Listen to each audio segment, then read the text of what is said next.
Understanding tariffs. Why do countries charge different prices for cars? Introduction. Hi everyone, welcome to today's English lesson. Have you ever wondered why a car that costs $50,000 in the US can be much more expensive in other countries? Today, we'll talk about tariffs, trade policies, and President Trump's idea of reciprocal tariffs. Along the way, we'll learn 5 useful English phrases that will help you understand and discuss this topic. Let's get started. Don't forget to read along out loud. Key phrases and idioms. Level the playing field. To make a situation fair for everyone. Example 1. The new trade rules were introduced to level the playing field for all companies. Example 2. If one team has a big advantage, the game isn't fair. We need to level the playing field. Alternative, even things out.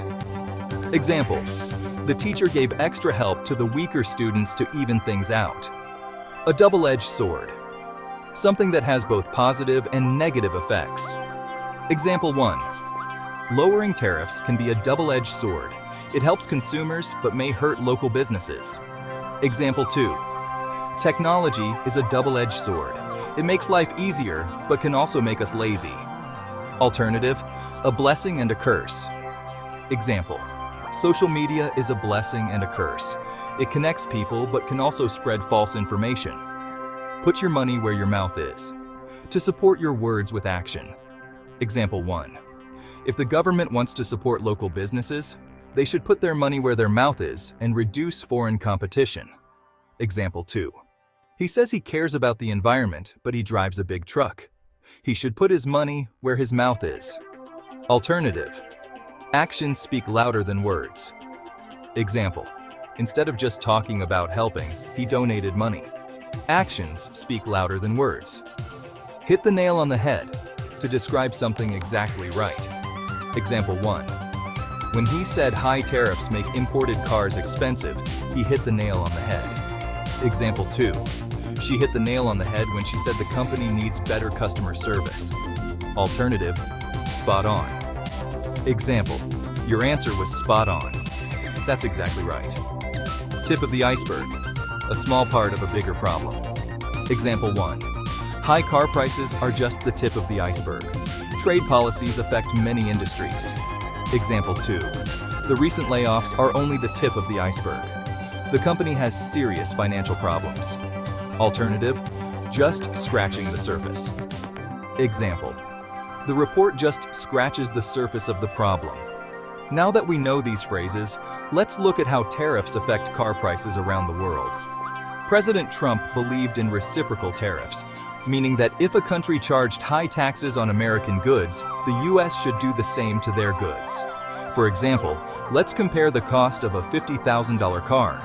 If you buy a US car in Germany, the 10% tariff and 19% VAT make it cost $64,950.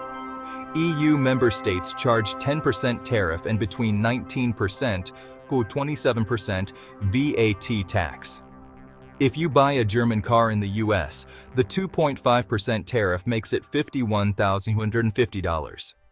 This is why some argue that US tariffs are lower than other countries, and they want to level the playing field. However, raising tariffs can be a double-edged sword. It can protect US businesses, but it also makes foreign cars more expensive for consumers.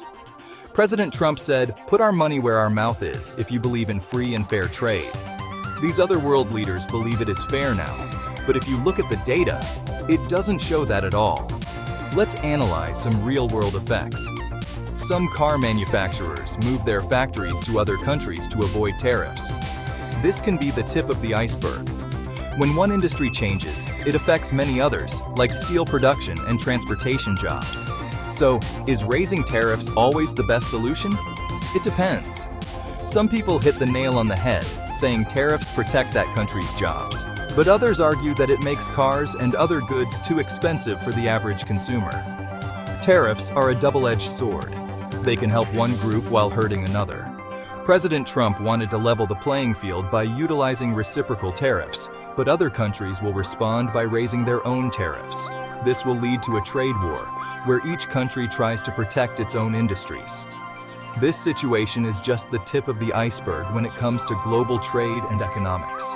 If one country charges another 20% for a product, it's only fair that the other country charges 10% for the same product. Discussion questions. What does reciprocal tariffs mean? Answer: if a country charges a certain tax, another country can charge the same tax. How much would a $50,000 US car cost in Germany with a 19% VAT and 10% tariff? Answer: 64,000. Why do some people say high tariffs are a double-edged sword? Answer: they protect local businesses, but can make goods more expensive.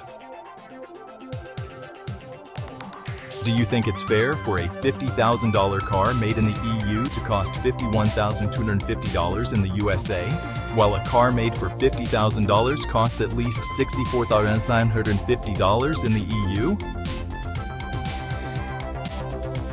Do you think if one country charges 20% tariff and taxes that the trading partner has the right to charge reciprocal tariffs? Now that you understand tariffs and trade policies, what do you think? Is President Trump's tariff policy fair or unfair? Why? Leave your answer in the comments, and don't forget to like, share, and subscribe for more English lessons. Have a great day!